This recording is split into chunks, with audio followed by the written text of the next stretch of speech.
Bonsoir et bienvenue dans ce nouveau vlog. Aujourd'hui je vous emmène avec moi dans un vlog un peu spécial parce que je suis chez mes parents. Je suis arrivée il y a 3 jours et aujourd'hui on va dans une ville un peu spéciale pour rendre visite à des gens de la famille. Et je me suis dit que j'allais vous emmener avec moi parce que peut-être que ce sont des choses que vous voyez pas très souvent.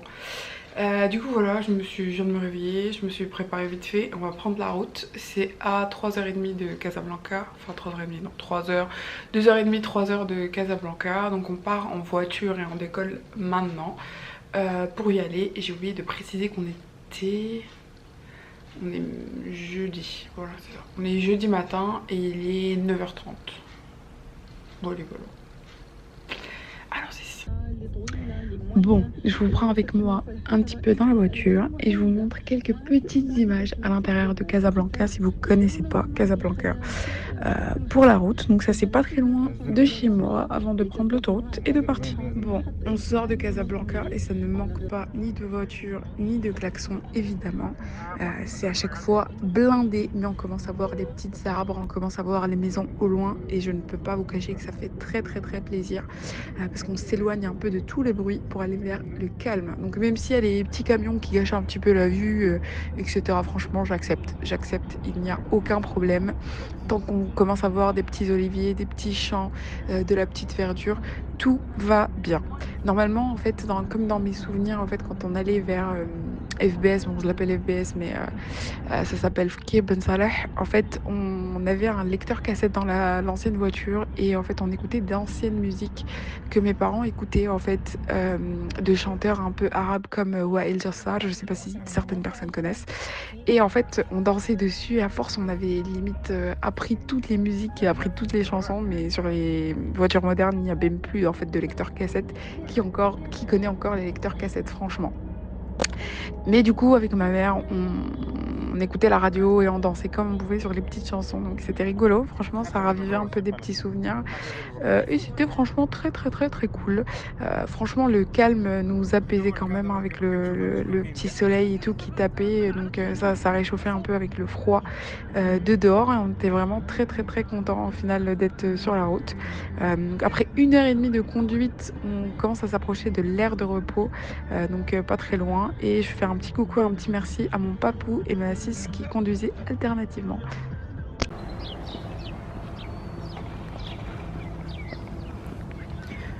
On est sur une aire de repos, c'est juste incroyable. Regardez-moi ces oliviers. Comment ils sont incroyables. Regardez-moi ça. Ouais, pas d'olives, c'est pas la saison, mais c'est juste incroyable. On s'est arrêté pour gonfler les pneus sur une aire d'autoroute. C'est juste trop beau. Comme il a plu ces derniers temps, c'est juste incroyable. Il y a tout qui est vert, c'est juste fou. On a tellement plus l'habitude que tout soit vert. Toutes les fois où je suis revenue ces derniers temps, c'était tout jaune un peu à cause du soleil. Mais là, avec les dernières pluies, ça fait tellement de bien. Il y a tout qui est vert. C'est trop beau. Regarde-moi cette vue. On va reprendre la route. Et on se voit tout à l'heure. Ah, Louisa. زويزة؟ Hmm. زويزة؟ Louisa. لقاو الزيتين موجودين. Superette.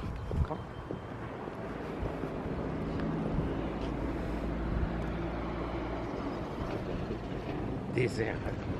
Ouais, là, c'est vraiment la paille de l'époque. Elle date. Petit café noir pour le padre. Petit café crème pour la 6. Enfin, café crème. Voilà, bon appétit. Après une pause bien méritée, on reprend la route et là, les paysages changent vraiment.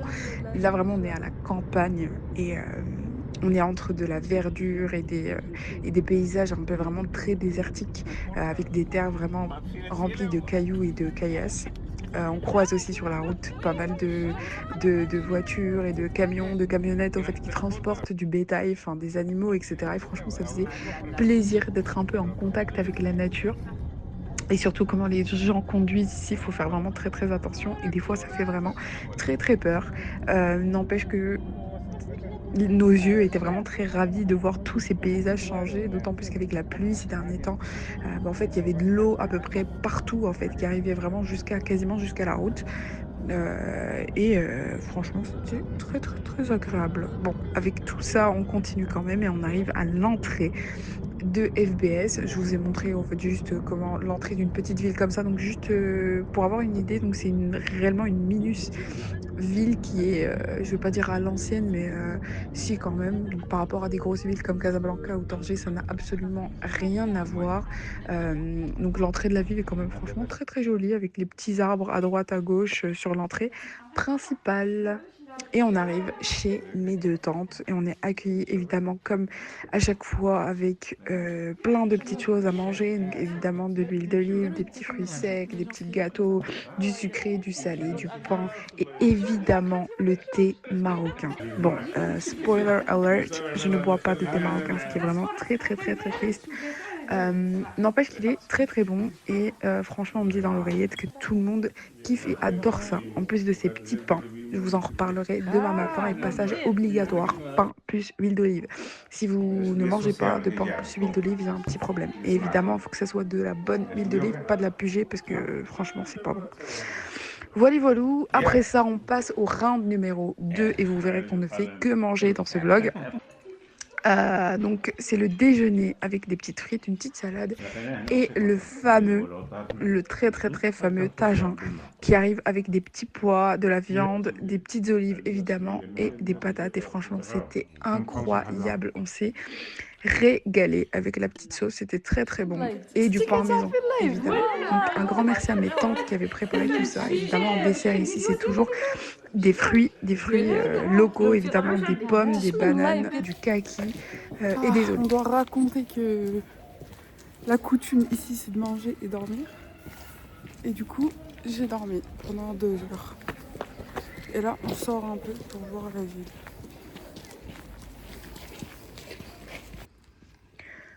Comme je vous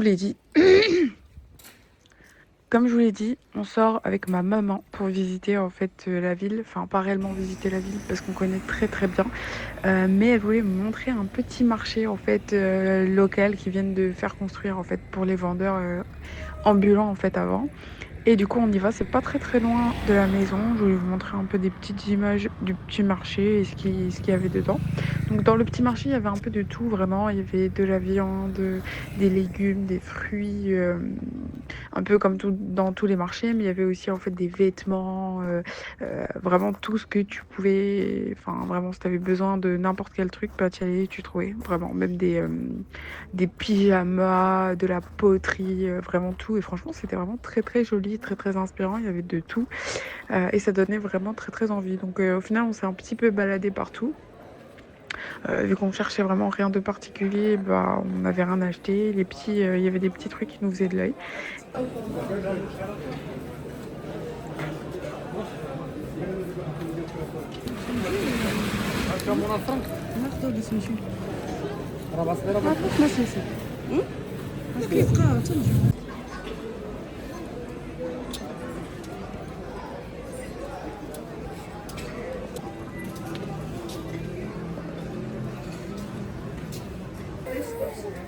نقعد منعم ندز عبد منعم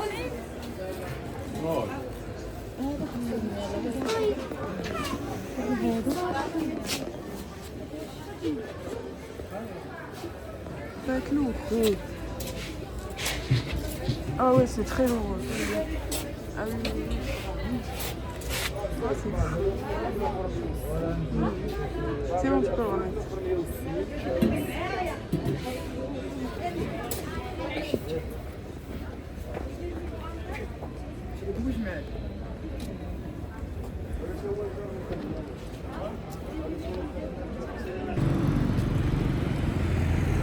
Et après ça, on est reparti vers un autre supermarché, mais celui-là, c'est un supermarché un peu plus classique, qui est pas très loin non plus. Et là-bas, en fait, on avait l'habitude d'y aller avec ma sœur parce qu'on aimait bien à chaque fois acheter des petits trucs à grignoter. Et tout y était. Donc, je vous montre des petites photos et des petites vidéos, mais en fait, c'est un supermarché qui vend tout en fait en gros. et dans des grosses quantités. Je pense que c'est pour les tout ce qui est mini market, etc., qui viennent en fait acheter là-bas. Et on y allait vraiment très souvent pour acheter des petits biscuits. Et là, vous verrez que j'arrive vers mon rayon préféré. Et là, je prends tout, vraiment tout ce que je vois, je prends. Celui-là, il est trop bon. Je prends lui.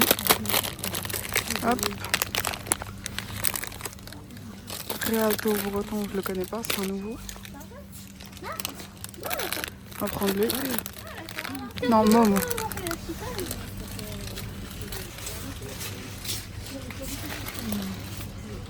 C'est quoi ça?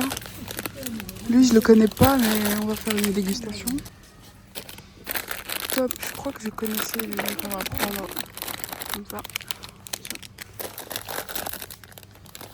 Hop là, on va prendre ça. Lager. Tonic. On n'est même pas encore arrivé à Mérandine. Celle-là, tout le monde la connaît, mais j'aime moins. Et il y en a plein qui ont disparu. Fluffy, je les connais. Je crois que je vais arrêter parce que ma mère n'en peut plus. Regardez la quantité. C'est fou ça. Le butin.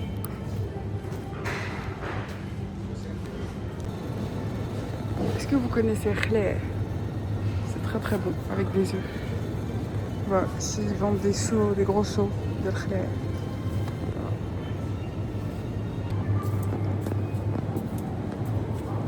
On arrive au plus important. Raibi.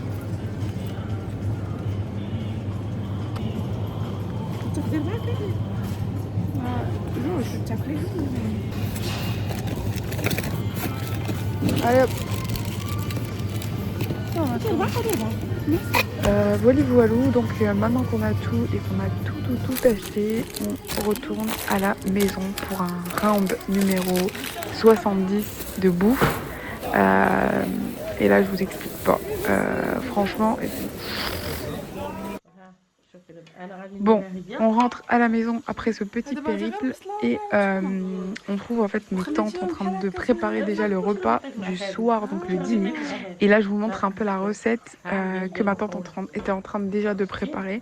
Et en fait, c'est un mélange entre des blettes et des épinards, donc qu'elle a fait pré-cuire vapeur avant de les ajouter sur un mélange déjà de, je crois, d'ail, d'oignons et d'herbes avec des petits citrons et des petites épices qu'elle ajoute avant de tout mélanger. Je vous mets les petites épices à l'écran, donc du poivre, Après ça, on se retrouve pour le round numéro 170 000 encore de thé et de trucs à grignoter, donc que ce soit des sablés, sucrés, salés, de l'huile d'olive, du pain, etc.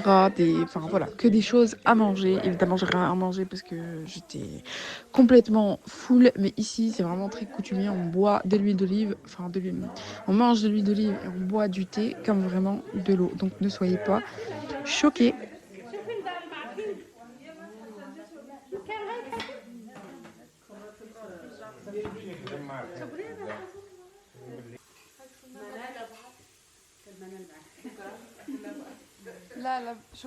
Là, je vous montre le résultat quasi final en fait du petit plat qui a l'air vraiment très bon. Et mon autre tante avait fait à côté du riz avec une petite sauce tomate et de la viande qui était aussi très bonne. Et ma tante avait mis le petit plat qu'elle a préparé dans des petites assiettes et j'avais trouvé ça vraiment très cutie. Et vraiment, on n'avait pas réellement trop faim pour tout ça, mais on avait mangé quand même parce que... Et je l'ai pas filmé, mais on a fini par le dessert qui était vraiment des fruits comme à midi. Je suis partie dormir et je vous ai pas pris du tout. Bonsoir. Les visages gonflés. On est le lendemain. Et je veux juste vous dire qu'il fait 2 degrés dehors. Il n'y a pas de chauffage dans les maisons. Autant vous dire qu'on se caille les mèches. Voilà. Je vais mettre mon écharpe même à la maison. J'ai un peignoir, un pull hyper chaud là, on monte un peu comme ça. Regardez comment c'est trop cute. C'est ma mère qui a acheté. J'ai même pas parlé. Attends, c'est dingue. Du coup, voilà. Je viens de me réveiller. Le petit déj est prêt. Franchement, après tout ce qu'on a mangé hier, j'ai pas faim. J'ai pas faim du tout. J'ai l'impression d'être une autre personne avec ce petit chose au-dessus. Oui, j'ai pas pressé. Je me suis réveillée à 8h30 ce matin. Mais il fait frais, hein, la fenêtre est fermée. Et je vais juste me changer, me préparer avant d'aller au petit déj. Ma tante a fait des petites galettes pour manger ce matin. Elle s'est réveillée, je crois, à 4h du matin pour pétrir la pâte, tout ça, pour qu'elle monte, qu'elle ait le temps de monter, etc. Je pense que le froid ne doit pas aider du tout. Du coup, voilà, je vais juste me préparer, puis go. Et franchement, je suis pas faim. Je le dirai jamais assez, mais en fait, j'ai filmé cette recette parce que vraiment, ce pain est juste incroyable. Quand je dis, enfin, j'ai pas filmé réellement la recette, mais juste le façonnage, et c'est vraiment incroyable. Et je le dirai jamais assez. Je l'appelle le bas de pot de Mina. Mina étant le prénom de ma tante. Et vraiment, quand je vous dis c'est incroyable, c'est juste incroyable. Il est tellement soft, il faut le manger chaud évidemment avec de l'huile d'olive. Et elle fait ça en fait pendant super longtemps pour qu'il soit aussi soft et prêt dès le matin. Et je vous jure, c'est incroyable. Si vous voulez la recette, vous pouvez me la demander, je vous la mettrai en commentaire. Mais voilà, elle fait ça tout le temps et c'est vraiment kiffant et c'est vraiment incroyable. Encore merci Tata, c'était trop bon. Donc comme vous pouvez le voir, c'est servi soit tout seul, soit avec de l'huile d'olive, soit avec de l'huile d'olive, du beurre ou du miel. Enfin voilà, chacun fait comme il veut. Mais là, il n'y a que de l'huile d'olive pour pas en fait empêcher les gens de manger. Donc chacun rajoute ce qu'il veut dessus. Là, vous nous voyez manger les petits pains et c'était vraiment dingue encore une fois avec tout ce qui va bien, des petits gâteaux, du petit thé marocain, etc., etc. On reprend la route pour rentrer à Casablanca. Je vous mets voilà, des dernières petites images de FBS. Donc merci FBS. On s'est régalé, c'était trop bon, c'était incroyable. Merci encore, merci beaucoup. Là, je vous mets des petites images parce qu'on s'est arrêté à une presse en fait d'huile d'olive en fait vraiment très traditionnelle qu'il y avait sur la route. Des personnes de la famille les connaissaient, donc on s'est arrêté pour prendre de l'huile d'olive tout simplement. Donc c'est vraiment fait de manière très traditionnelle. Tu vois en fait l'huile d'olive en train d'être pressée en fait devant toi, et le gars était vraiment très sympathique parce qu'il nous a expliqué un peu tout le processus du filtrage, etc. Et le temps que ça prenait, et tu voyais qu'ils faisaient ça vraiment avec le cœur.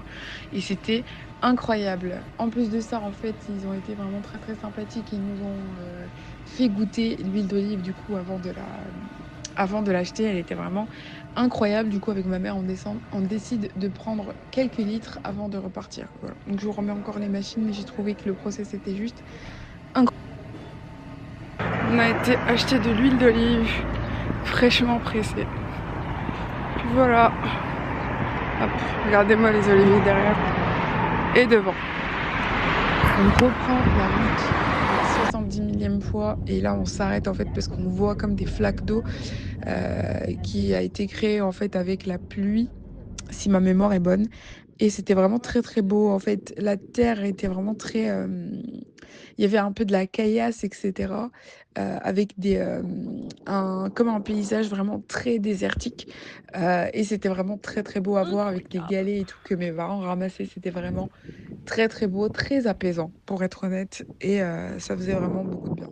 Voilà, comme vous pouvez le voir, je suis vraiment très happy, très contente d'être là.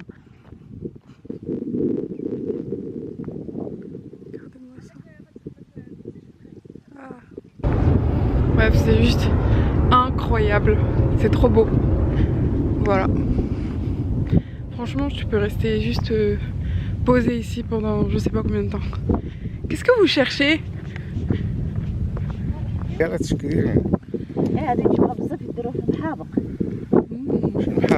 Rebonsoir. On est à une aire d'autoroute, donc sur le retour pour Casa. Je vais arrêter le vlog ici. J'espère que vous avez aimé ce vlog. On vous a emmené avec nous pour un petit week-end, mais 24 heures à la campagne.